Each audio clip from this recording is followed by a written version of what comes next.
మన లూఫీ ఇంత దారుణంగా దెబ్బలు తింటాడని నేనైతే ఎప్పుడు అనుకోలేదు. మన ఇముసమ లిటరల్లీ రోస్టర్ అయిపోయాడు. ఒకవైపు తిడుతూ ఇంకోవైపు చాలా దారుణంగా కొడుతున్నాడు. మన కైడో కూడా ఇంత దారుణంగా కొట్టలేదు కదా బ్రో మన లూఫీని. ఫస్ట్ టైం నాకు ఇముసమతో పోల్చుకుంటే కైడో గాడు కొంచెం మంచోళ్ళక కనిపిస్తున్నాడు. వన్ పీస్ చాప్టర్ 1189 అయితే వచ్చేసింది. ఈ చాప్టర్ లో మనకి లూఫీ ఎలాగో దెబ్బలు తింటూ కనిపిస్తాడు. ఇది కాకుండా మనకి ఆ 19 కింగ్స్ ఉన్నారు కదా, వాళ్ళ గురించి కూడా కొంచెం విషయం తెలిసిద్ది. ఇంకలాగే షాంక్స్ గురించి కూడా మనకు కొన్ని విషయాలు తెలుస్తాయి. సో ఈ చాప్టర్ లో మాట్లాడుకోవాల్సింది చాలా మ్యాటర్ ఉంది. సో మీరందరూ తొందరగా వెళ్ళి మన ఛానల్ ని సబ్స్క్రైబ్, అలాగే ఈ వీడియోకి ఒక లైక్ కొట్టేస్తే మనం ఈ వీడియోని తొందరగా స్టార్ట్ చేసేయచ్చు. మీ అందరికి నేను 3 సెకండ్స్ టైం ఇస్తున్నా. సో వెంటనే వెళ్ళి లైక్ అండ్ సబ్స్క్రైబ్ కొట్టేయండి. ఈ వీడియో చేయడానికి నేను చాలా కష్టపడ్డా. ఓకే, ఒక చిన్న లైక్ నేను రిజర్వ్ చేస్తా. సో లైక్ చేసేయండి. ఇంకేం తెచ్చకుండా let's start this video. One piece chapter 1189 యొక్క పేరు వచ్చేసి the king of this world. ఈ చాప్టర్ యొక్క కవర్ ప్యానెల్ లో మీరు మన నామిని చూసుకోవచ్చు. తను ముగ్గురు కోతుల్ని తిడుతూ ఉండిద్ది. ఆ కోతులు కూడా ఎవరో కాదు, మన సాంజీ, లూఫీ,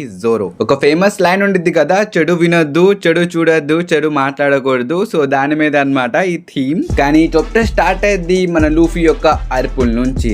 జస్ట్ మన ఇముసమ లూఫీని పొడి చేశాడు.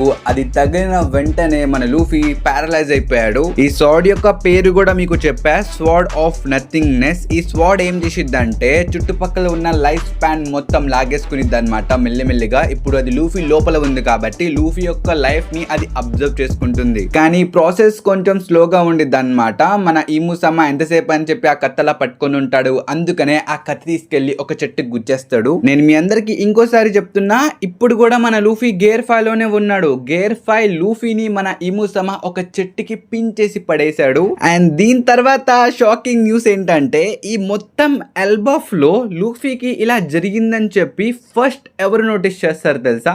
నేను మీకు ఒక 3 సెకండ్స్ ఇస్తున్నా, మీరు గెస్ట్ చేయండి గైస్. మన లోకి గెస్ట్ చేస్తాడా, గబానా, జింబేనా, హచరుద్దీనా? ఎవరు అనుకున్నారు ఫస్ట్ గెస్ట్ చేసేది?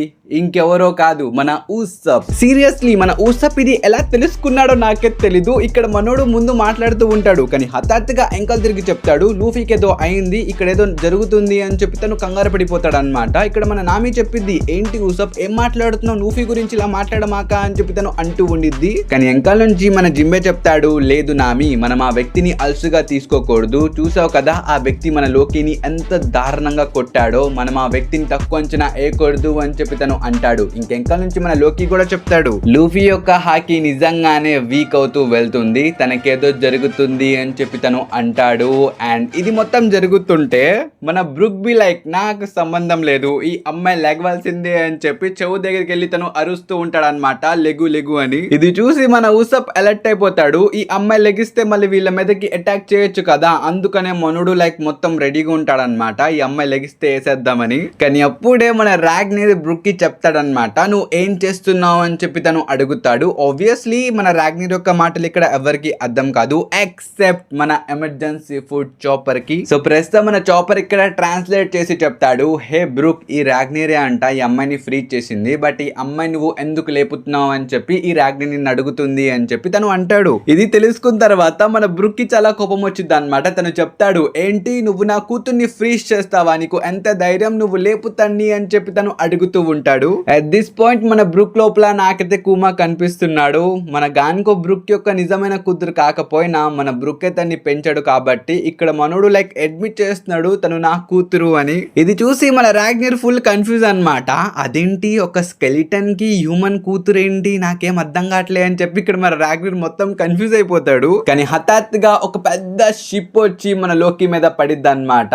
ఆ షిప్ లో మన హచరుద్దీన్ అలాగే మన గడ్ ఇద్దరు ఉంటారు. మన చాపర్ ఇక్కడ వెంటనే ట్రాన్స్ఫార్మ్ అయ్యి మన గడ్ నైతే కాపాడేస్తాడు. కానీ తను మన హచరుద్దీన్ ని కాపాడలేకపోతాడు. మనోడు కొంచెం దూరం వెళ్ళి పడతాడు అనమాట, తన తలకాయ తిరిగిద్ది. అలాగే మన గడ్ నోటీస్ చేసిద్ది లోకికి గాయాలు తగిలాయని చెప్పి. సో వెంటనే తన్ని ట్రీట్ చేయడానికి లోకి దగ్గరికి వెళ్ళిపోయింది అనమాట. బట్ మన లోకి చెప్తాడు, మీరు రాకముందు నేను బానే ఉన్నాను రా, మీరు అసలు నా మీద పడి ఇంకా నన్ను గాయపరిచారు, అసలు మీరు ఇక్కడికి ఎందుకు వచ్చారా అని చెప్పి తను తిడతాడు. వీళ్ళు ఇక్కడికి ఎందుకు వచ్చారంటే మన జరుల్ చెప్పాడనమాట, మీరు విలేజ్ లో ఉండి పిల్లల్ని సేవ్ చేసిన అక్కడ మెయిన్ థ్రెట్ అలాగే ఉండిద్ది కదా, ఆ వచ్చి నుండి డిఫీట్ చేయండి, దాని తర్వాత మనం పిల్లల్ని కాపాడచ్చు, సో మీరు వెంటనే వెళ్ళి వాడిని డిఫీట్ చేయండి అని చెప్పి వీళ్ళిద్దరిని ఇక్కడికి పంపించాడు. స్పెషల్లీ వెళ్తున్న మన హచరుద్దీన్ ని మన జరుల్ పిలిచి మరీ చెప్తాడు, నువ్వేమనుకుంటున్నావు, ఇది మొత్తం రెవెన్యూలో కూర్చున్న కింగ్స్ డిసైడ్ చేశారని అనుకుంటున్నావా? కాదు, ఇది మొత్తం ఆ మ్యాన్ చెప్పాడని జరుగుతుంది అని చెప్పి ఇక్కడ తను అంటాడనమాట. ఇప్పుడు మన హజరుద్దీన్ కి అర్థం కాదు, ఈ జెరులేంట్రా ఏదో మ్యాన్ అని అంటున్నాడు, వాడెవడు అని చెప్పి ఇక్కడ మన హజరుద్దీన్ అనుకుంటాడు. బట్ మన లోకి ఇక్కడ మన హజరుద్దీన్ కి క్లారిటీగా చెప్తాడనమాట, ఆ మిస్టీరియస్ మ్యాన్ ఇంకెవరో కాదు, కింగ్ ఆఫ్ దిస్ వరల్డ్. మన నాన్న చనిపోయిన తర్వాత నేను ఆ వరల్డ్ గవర్నమెంట్ మొత్తాన్ని చంపేద్దామని అనుకున్నా, కానీ ఆ షాంక్స్ అప్పుడే నాకు చెప్పాడు, చనిపోయిన ఆ కింగ్ హరల్ నీ నాన్న మాత్రమే కాదు, నా యొక్క ఫ్రెండ్ కూడా. ఇక్కడ నాకు కూడా రగిలిపోతుంది, నేను కూడా రివెంజ్ తీసుకుందామని అనుకుంటున్నా, కానీ నువ్వే చెప్పు ఎవరి దగ్గరికి వెళ్ళి నీ రివెంజ్ ని తీసుకుంటావు అని చెప్పి తను అడుగుతాడు. ఇది విని అప్పుడు మన లోకి చెప్పాడు అనమాట, నా రివెంజా ఏముంది, వరల్డ్ గవర్నమెంట్ దగ్గరికి వెళ్ళి ఆ గవర్నమెంట్ ఆ ఆర్గనైజేషన్ మొత్తాన్ని నేను నాశనం చేసేస్తానని చెప్పి తను అంటాడు. ఇది విన్న తర్వాత మన షాంక్స్ లోకికి మొత్తం అర్థమయ్యేటట్టు ఎక్స్ప్లెయిన్ చేస్తాడనమాట. తను మన లోకికి చెప్తాడు, లోకి ఇప్పుడు నీకేం అర్థం అవ్వట్లేదు, ఆ వరల్డ్ గవర్నమెంట్ ఒక పెద్ద ప్లాన్ ని రచిస్తుంది. ఎల్బఫ్ ఒక్కటే కాదు, వాళ్ళు ఈ ప్రపంచం మీద ఒక పెద్ద వార్ ని తీసుకురావడానికి ట్రై చేస్తున్నారు. మీ నాన్నని మ్యానిపులేట్ చేసింది నార్మల్ వ్యక్తి అయితే కాదు,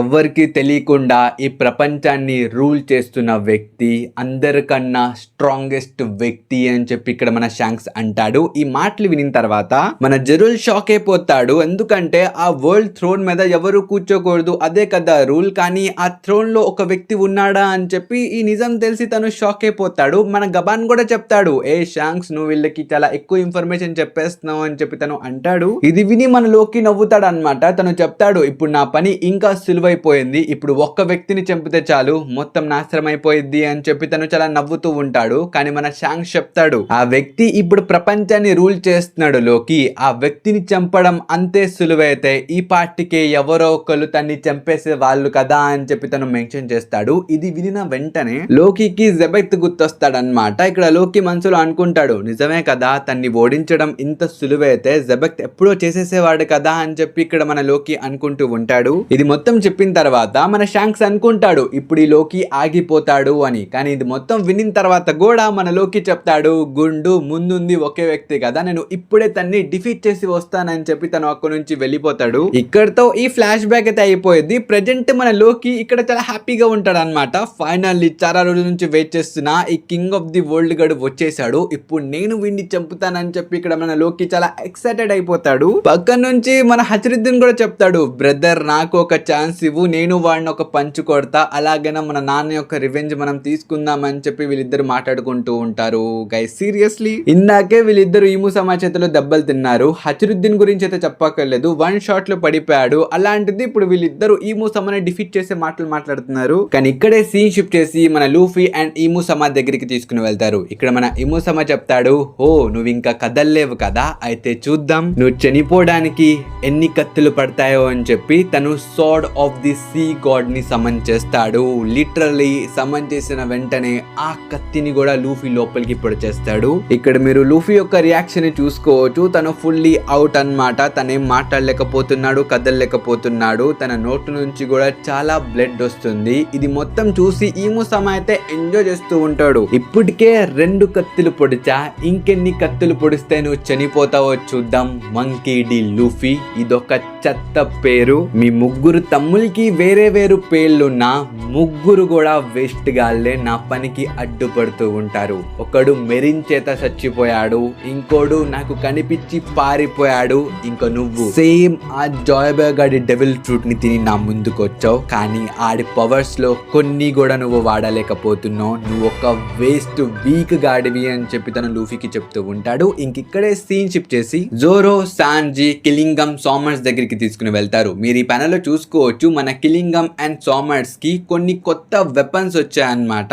ఈ వెపన్స్ మన ఈము సమానే వాళ్ళకి ఇచ్చింది. అండ్ మన ఈము సమాకి ఈ వెపన్స్ ఎక్కడి నుంచి వచ్చాయనుకుంటున్నారు? స్టార్టింగ్ లో ఆ 20 కింగ్స్ గురించి మనకి చెప్పారు కదా, కానీ ఒక కింగ్ అక్కడ నుంచి వెళ్ళిపోయాడు, వెళ్ళినోడు మనకు తెలియదు. కానీ మిగతా 19 కింగ్స్ ఉన్నారు కదా, వాళ్ళందరూ వాళ్ళ యొక్క కత్తుల్ని మన ఈము సమాకి డొనేట్ చేస్తారనమాట. అక్కడ పెట్టి వాళ్ళు వెళ్ళిపోయారు. అండ్ ఆ కత్తులు నార్మల్ కత్తులు అయితే కావు, అవి ఒక లెజెండరీ స్వార్డ్స్. సో మన ఈము సమా ఆ స్వార్డ్స్ మీద తన ఓమన్ ని ఉపయోగించి అప్పుడప్పుడు వాడుకోవడానికి తన యొక్క సర్వెంట్స్ కి ఇచ్చిద్ది అనమాట. సో అలా ఇప్పుడు మన ఇముసమ అక్కడ నుంచి 2 స్వార్డ్స్ ని బయటకి తీసి తన యొక్క సర్వెంట్స్ కి ఇచ్చాడు. ఒకటి మన సోమర్స్ కి, ఇంకోటి మన కిలింగం కి. ప్రస్తుతం మన కిలింగం తన స్వార్డ్ గురించి గొప్పలు చెప్పుకుంటూ ఉంటాడు, కానీ మన జోరో ఇక్కడ ఒక పెద్ద అటాక్ ని చేస్తాడు. ఈ అటాక్ తోనే మన కింగ్ డిఫీట్ అయిపోయాడు అనమాట. కానీ ఈ అటాక్ మన సోమర్స్ మీద అసలు అంత ఇంపాక్ట్ ఏం చూపిదు. లిటరల్లీ మన సోమర్స్ జోరోని పక్కకి ఇసిరేస్తాడనమాట. మన జోరో కింద పడిపోతాడు. ఇది చూసి మొత్తం కమ్యూనిటీ షాక్ అయిపోయింది బ్రో. లిటరల్లీ మన జోరో ప్రీవియస్ ఆర్క్ లో ఈ అటాక్ ని ఉపయోగించి కింగ్ ని డిఫీట్ చేశాడు. బట్ ఇక్కడ ఆ అటాక్ అసలు ఏం పనికి రాలా. ఇంకా దీని తర్వాత సీన్ షిఫ్ట్ చేసి మన సాంజీ అండ్ కిలింగం దగ్గరికి తీసుకుని వెళ్తారు. ఇక్కడ మన కిలింగం కూడా సేమ్ తన స్వార్డ్ గురించి షో ఆఫ్ చేస్తూ ఉంటాడు. ఈ స్వార్డ్ తోనే నేను డిఫీట్ చేస్తా అని చెప్పి తను అంటూ ఉంటాడు. కానీ ఇక్కడే సీన్ షిఫ్ట్ చేసి మన ఇముసమ దగ్గరికి తీసుకుని వెళ్తారు. ప్రస్తుతం తను సెంటియస్ అనే ఒక యాక్స్ ని సమన్ చేస్తాడనమాట. ఈ యాక్స్ తో తను లూఫీని చంపేస్తానని చెప్పి తను అంటాడు. ఈ యాక్స్ ని మీరు యాక్స్ ఆఫ్ హెవెన్లీ పనిష్మెంట్ అని కూడా పిలవచ్చు. ఇది ఒక బ్యాడాస్ యాక్స్ అన్నమాట. ఆ 19 కింగ్స్ నుంచి ఒక కింగ్ యాక్స్ ఇది. ముందు మన లూఫీ పరిస్థితి చూసుకోవచ్చు, అది చాలా దారుణంగా మారుతూ వెళ్తూ ఉంది. ఇంకా మన ఇముసమ చెప్తాడు, నువ్వు ఇప్పుడు చాలా ప్రౌడ్ గా ఫీల్ అవ్వాలి, ఎందుకంటే నిన్ను చంపబోయే ఈ యాక్స్ ని చూడు, ఇదే ఆ ప్రపంచం మొత్తాన్ని లొంగిపిచ్చింది. సో మంకీ డి లూఫీ, నీ యొక్క జర్నీ ఇంకింతటితో ముగిసింది అని చెప్పి మన ఇముసమ లూఫీ మీదకి అటాక్ చేసేస్తాడు. కానీ అప్పుడే king of the pirates Roger యొక్క left hand man scooper Gabon వచ్చి మన లూఫీ యొక్క ప్రాణాలని కాపాడతాడు. తను ఆ 2 యాక్సిల్ తో ఈము యొక్క అటాక్ ని ఆపేస్తాడు. ఇంకింతటితో ఈ చాప్టర్ అయితే అయిపోయింది. మన గబాన్ సక్సెస్ఫుల్లీ ఈము యొక్క అటాక్ ని ఆపాడు. కానీ తను ఈముని ఇంకెంతసేపు ఆపగలడో తనకు కూడా తెలియదు అనమాట. ఎవరో ఒకళ్ళు వచ్చి ఇప్పుడు ఈముని ఆపాలి, లేకపోతే ఈము ఈ ఐలాండ్ మొత్తాన్ని లేపి పడేస్తాడు. సో ప్రస్తుతం ఎల్బఫ్ ని కాపాడడానికి వచ్చేది మన రెడ్ హెడ్ షాంక్సా, లేకపోతే మంకీ డి డ్రాగనా, మనం ఫ్యూచర్ లో చూడాలి. ఇంకింతటితో ఈ వీడియో అయితే అయిపోయింది. ఐ హోప్ ఈ వీడియో మీ అందరికి నచ్చిందని అనుకుంటున్నాను. నచ్చితే మాత్రం ఈ వీడియోకి ఒక లైక్ ఇవ్వడం మర్చిపోకండి. అలాగే కొత్తగా చూస్తుంటే సబ్స్క్రైబ్ చేసుకోవడం మర్చిపోకండి గైస్. ఇంకా మనం కద్దాం నెక్స్ట్ వీడియోలో. And bye bye.